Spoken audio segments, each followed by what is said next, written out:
ce qu'il s'est passé cette nuit sur Odessa. Vous allez nous expliquer tout ça, Nivine Potros. Ça a été une attaque massive avec un certain nombre d'armes, dont on reparlera tout à l'heure, mais notamment des missiles hypersoniques. On essaiera de comprendre pourquoi. D'abord, donc, sur les images de cette attaque massive de la nuit dernière. Alors effectivement, les images, les dégâts en tout cas sont très impressionnants. Plusieurs bâtiments ont été endommagés dans cette attaque massive de cette nuit. Des bâtiments ont donc été endommagés, des entrepôts de stockage de céréales ont également été détruits. 2 personnes qui travaillaient à l'intérieur de ces entrepôts ont été tuées. Le plus gros des dégâts se concentre sur la zone du port, plus précisément sur cet immense quai où se trouve l'hôtel Odessa et la gare maritime qui ont tous les deux été grandement impactés par l'attaque de cette nuit. Regardez par exemple cet avant-après de l'hôtel d'Odessa. Quasiment finalement l'intégralité des vitres ont été soufflées. Une très grande partie également de cet hôtel a été incendiée. Alors ce qu'il faut savoir, c'est que cet hôtel, il est très symbolique. D'abord parce qu'il est très haut, il mesure 19 étages. Et puis il est situé à un endroit lui aussi assez symbolique. Il est tout près de l'escalier Potemkin qui symbolise l'entrée symbolique dans la ville d'Odessa. Alors ce qu'il faut savoir évidemment, c'est que cet hôtel, il n'était pas habité, il était vide et ce depuis plusieurs mois, compte tenu évidemment de son emplacement stratégique. À quelques mètres seulement de cet hôtel se trouve la gare maritime qui elle aussi a été fortement touchée. Et encore une fois, cette photo avant-après témoigne évidemment de la violence de l'attaque qui s'est produite cette nuit sur Odessa. Alors, Nivine, les armes justement, qu'est-ce qu'on sait des armes qui ont été utilisées par les Russes? Alors, assez classiquement, les Russes ont d'abord utilisé des drones Shahed, on a énormément parlé. Ils ont également utilisé des missiles Calibre, ça aussi c'est assez récurrent de la part de l'armée russe. En revanche, plus surprenant, selon le gouverneur d'Odessa, donc selon une source ukrainienne, l'armée russe aurait également tiré 2 missiles supersoniques Onyx. Alors, il s'agit initialement de missiles anti-navires, mais très récemment, l'armée russe les a détournés pour cibler des infrastructures terrestres. Jusqu'à présent, ces missiles, ils étaient lancés depuis un navire ou depuis un sous-marin. Mais là aussi, il y a eu des ajustements qui ont été faits très récemment, encore une fois, par l'armée russe. Ils peuvent désormais être tirés depuis un lance-missile terrestre. Ce qu'il faut savoir sur ces missiles, c'est qu'ils sont redoutables, hormis leur portée de 300 km, ce qui les rend quasiment inarrêtables. C'est plutôt leur vitesse qui peut atteindre 3000 km par heure. Combiné à un autre atout majeur, ils peuvent changer de trajectoire. Ils peuvent voler extrêmement haut, mais également extrêmement bas. Ils peuvent tout simplement raser l'eau. Le porte-parole de l'armée ukrainienne le reconnaît lui-même. Ces missiles supersoniques sont très difficiles. Il est très difficile de faire face à ce genre de missiles. Yuri Ignat qui rajoute également le fait que les Onyx ne soient pas très précis est une bonne chose, mais le fait qu'ils soient difficiles à abattre est une mauvaise chose. Alors selon lui, il y a 2 systèmes capables de les arrêter. Le système américain Patriot et le Mamba français. Le problème évidemment, c'est que l'Ukraine n'en dispose pas de suffisamment d'unités pour pouvoir protéger l'ensemble évidemment de son territoire terrestre, mais également l'ensemble donc de ses mers, de son ciel. Il faut savoir que ce n'est pas la première fois que ces missiles sont utilisés, puisque pas plus tard que lors du mois de juillet, ils avaient déjà pris pour cible le port d'Odessa. À l'époque, les autorités ukrainiennes avaient expliqué que c'était quasiment incapable de faire face à ce genre de missiles supersoniques. Merci beaucoup Nivine pour cette description très complète au sujet des missiles. On en reparle dans une seconde. Question simplement, puisque les Ukrainiens parlent, avec cette attaque de la nuit dernière, de tentatives pathétiques de représailles après ce qui s'est passé vendredi dernier, elle est calibrable en combien de temps cette opération? Est-ce qu'elle était prévue avant? Oui, le problème, ce sont les coûts et la mise en place, parce que c'est une logistique, ce genre de truc. Vous savez que l'Onyx, là, il fait quand même 3 tonnes. C'est un engin qui fait quasiment 9 mètres de long, donc c'est un engin qui est consistant. Il peut tirer à partir de toute une série de lanceurs, donc comme ça vient d'être dit.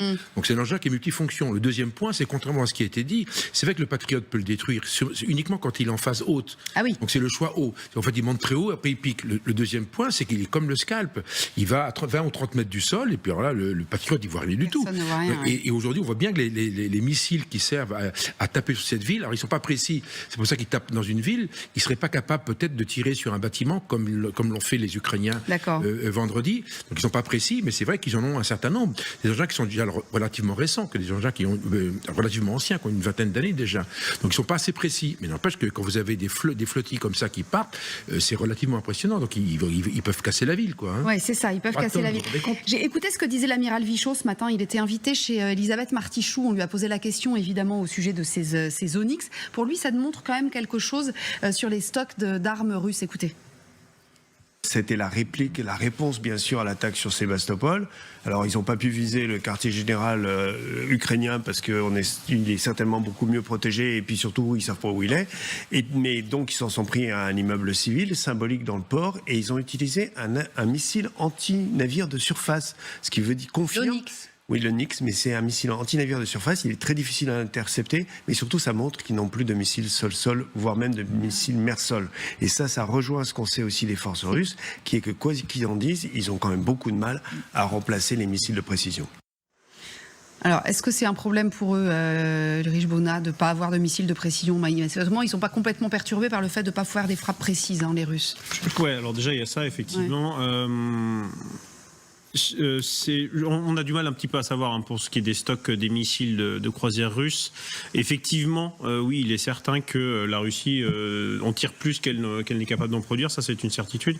Il est probable aussi qu'ils gardent une partie de leur stock pour cet hiver, pour refrapper à nouveau les systèmes énergétiques et le réseau énergétique ukrainien. Néanmoins, effectivement, dans cette guerre, les Russes sont prêts à faire feu de tout bois. Ils utilisent des systèmes solaires comme les S-300 pour frapper les zones qui sont proches de la ligne de front. Donc dans ce cadre-là, effectivement, utiliser un missile Onyx, c'est pas la première fois que ça a été fait. C'est un peu le reflet, effectivement, probablement de certaines limites capacitaires des Russes à fabriquer des missiles, mais néanmoins c'est aussi une volonté très claire en fait d'utiliser un petit peu tout ce qu'ils ont sous la main pour frapper la ville d'Odessa. Oui. Et pour le coup, effectivement, même si l'hôtel Odessa n'était pas, on va dire, probablement la cible principale, qui devait être probablement plutôt le port de commerce ou alors le QG qui est vraiment dans le cœur du centre-ville d'Odessa, ça reste quand même extrêmement symbolique pour tous les Odessites et tous les gens qui connaissent un peu cette ville. Ce bâtiment, il était iconique. On le voit effectivement depuis le haut des escaliers. Il y avait un bar extrêmement connu sur le toit. L'hôtel était désaffecté, mais il y avait un bar très connu sur le toit. Et donc, tous les gens qui connaissent Odessa et tous les Odessites ont été, je pense, extrêmement touchés en fait, de voir ce symbole un petit peu de la ville complètement ravagé. En fait. Ce missile supersonique, pour rejoindre ce que disait Ulrich et ce que disait le colonel tout à l'heure, c'est aussi utiliser les armes les plus destructrices possibles, quitte à ne pas prendre Odessa, autant la raser, quoi, en gros. Oui, et puis et raser les infrastructures portuaires. Ça, je pense que c'est extrêmement important parce qu'il faut insérer aussi tout ce qui se passe là dans la guerre des céréales. Bien sûr. C'est-à-dire qu'il y a une volonté de détruire en effet le port. Manifestement, enfin en tous les cas dans les premières informations qu'on avait, il y avait aussi des entrepôts, mais manifestement vides, qui avaient été visés. On voit bien que, d'ailleurs, c'est la suite de ce qu'on disait tout à l'heure sur la façon dont les Ukrainiens maintenant arrivent à défier les Russes dans la mer Noire, mais depuis maintenant plusieurs jours, il y a des bateaux, on en est je crois au 2e qui a pu quitter le littoral, alors un peu plus au sud d'Odessa, et rejoindre Istanbul. Donc en fait, les Ukrainiens arrivent, alors tant bien que mal, à faire sortir quand même leurs céréales, alors que Vladimir Poutine avait bien dit tout bateau qui sort est une cible pour nous. Et on voit bien qu'ils n'arrivent pas finalement à les détruire, que ces bateaux chargés de céréales sortent, ce qui est absolument capital pour les Ukrainiens qui ont besoin d'exporter leur récolte, qui ont un pays qui est détruit. Donc ils ont vraiment besoin des revenus aussi qu'apportent les céréales, l'acier qui sort, les minerais. Enfin, il y a beaucoup de choses qui peuvent sortir. Donc aller viser comme ça les infrastructures d'exportation d'Odessa et du littoral, c'est aussi un message et une tentative du Kremlin de stopper ces bateaux qui continuent à sortir tant bien que mal. Mais aussi bien que les Ukrainiens n'envahiront pas la Crimée grâce à la frappe sur le QG, les Russes ne prendront pas Odessa grâce à une frappe avec un missile supersonique. Non, mais en fait, Odessa n'est pas une cible militaire, puisque on l'a bien vu sur la carte, c'est très très loin derrière le front. Mais Odessa est le principal port d'exportation de céréales ukrainien, et donc c'est un poumon économique. Alors, pour l'instant, il est peu utilisé, parce que vous savez que les Russes ont dénoncé l'accord négocié avec l'aide des Turcs et de l'ONU pour pouvoir faire sortir les bateaux de céréales ukrainiens sans se faire attaquer en mer Noire. Mais on sait qu'il y a des velléités régulières de remettre en place cette libre circulation. Et en plus, Magali le disait à l'instant, il y a des bateaux qui sortent quand même. Et donc, si tout ce qui permet d'abîmer ces infrastructures portuaires porte un coup sévère aux Ukrainiens.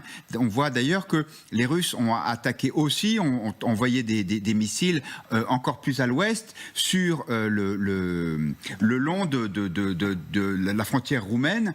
C'était du Danube. Voilà, c'était le long du Danube, puisque le Danube sert lui aussi de canal d'exportation pour les céréales ukrainiennes. Oui, bien sûr. Et je dirais, juste, j'ajouterais que c'est d'autant plus important pour eux d'essayer de taper ces infrastructures que, comme leur marine est en difficulté, le contrôle des bateaux en mer et leur éventuelle interception est de plus en plus difficile, vu que les Ukrainiens leur portent des coups sévères à la marine russe. Mais surtout que Odessa reprend une grande importance. Pourquoi ? Parce qu'on sait que les Polonais sont allergiques, si vous voulez, au transfert de céréales par le Danube. Donc là, il y a des tensions, et donc pour les Ukrainiens, c'est déterminant de pouvoir contrôler la mer Noire. Alors ils arrivent à le faire, comme vous dites fort justement, ils arrivent à le faire, puisqu'ils sont plutôt adroits, ils ont des bons renseignements, ils ont des bons matériels, mais en même temps, Odessa, c'est quand même... Odessa peut être rasé. Quand on voit ce que les Russes sont capables de faire dans les villes ukrainiennes, je veux dire, pour eux, c'est pas un problème. On l'a vu à Mariupol, c'était vraiment... C'est un peu plus grand. Mais enfin... J'ai une question quand même qui va peut-être vous sembler un peu naïve, mais puisque si effectivement ce chef de la marine russe, l'amiral dont on parlait tout à l'heure, est mort vendredi dernier dans une frappe avec une trentaine d'officiers qui sont peut-être son cabinet, qui sont peut-être des officiers supérieurs, on ne sait pas. Les frappes du jour, là, il y en a un certain nombre qui sont partis de sous-marins. Qui commande ? Ça veut dire qu'il a été remplacé immédiatement ? Qui dit d'appuyer sur le bouton ? Il y a toujours un adjoint qui quelque part. Vous savez, dans l'armée, l'avantage, c'est que c'est une pyramide de chefs, comme disait Lyoté. Donc, dès que vous avez un chef qui part, il y a un chef dessous. Enfin, il y a toujours une pyramide de chefs. Donc, ça fonctionne. Là, il y a 30 chefs qui sont partis. Ça fait beaucoup quand même. Non, mais c'est pas toujours au même endroit que ça se commande. À Moscou, il y a un état-major de la marine qui a vu. Il a été désigné instantanément. Un successeur a été désigné. Ça veut dire qu'il y a toujours les canaux de discussion, etc. Sa mort, elle est psychologique, elle est importante, tout ce qu'on voudra, mais elle n'est pas déterminante pour la mer Noire, bien évidemment. Et ça veut dire aussi que les infrastructures du bâtiment même du quartier général n'ont pas été complètement détruites. Parce qu'on a besoin aussi de ces infrastructures. Non, c'est pas très grave, parce qu'en fait, le sous-marin, s'il était en mer déjà, il a ses missiles armés, il y a une communication cryptée ou protégée entre Moscou sur le sous-marin, en disant voilà votre cible, le gars, il rentre les éléments dans la truc, ils ont lâché un missile. Vous savez, les missiles de croisière, le sous-marin est en mer, il est sous l'eau. Donc il y a une trappe qui s'ouvre, et vous avez un missile qui sort, et il va aller à 15-20 mètres au-dessus ou 30 mètres au-dessus de l'eau, puis après il va revenir au-dessus de l'eau, puis il va aller chercher sa cible. En plus, le problème de l'Onyx, c'est qu'il est rapide. Le champ du loup, voir le champ du loup. 3000, c'est le champ du loup. 3000 km à l'heure quand même, je vous rappelle. Alors que le Scalp ne fait que 1000 km à l'heure. Donc il est beaucoup plus véloce, si vous voulez, ça c'est la qualité russe, il est beaucoup plus véloce que les missiles européens. Et puis de toute façon, ces frappes, en fait, elles sont probablement coordonnées en fait, par le chef d'état-major directement de l'armée. En fait. On a des frappes de l'armée de l'air, enfin de la VKS, on a des frappes de la marine russe, on a aussi des missiles solaires qui partent. Donc en fait, il y a une vraie coordination, donc il est probable que ce soit pris directement. Ces genres de directives sont probablement prises directement au QG en fait de l'armée russe. Et après, effectivement, si le chef d'état-major de la mer Noire n'existe plus, au pire, on passe à ses subalternes directement depuis Moscou. Mais ils doivent quand même être un peu désorganisés. On aimerait quand même être une petite souris. Cette frappe n'est pas la première. Il y a 2 semaines maintenant, tout un système d'écoute russe de très grand prix, d'ailleurs, plus d'1 milliard de dollars, disait-on, qui a été démantelé, détruit même par les Ukrainiens. Donc il doit y avoir quand même un effet d'accumulation. Sauf qu'on peut imaginer que au siège de l'état-major, il y a quelques câbles et connectiques qui partent en direction des différentes opérations, et que ça a été mis a priori hors de fonction vu l'importance de l'impact.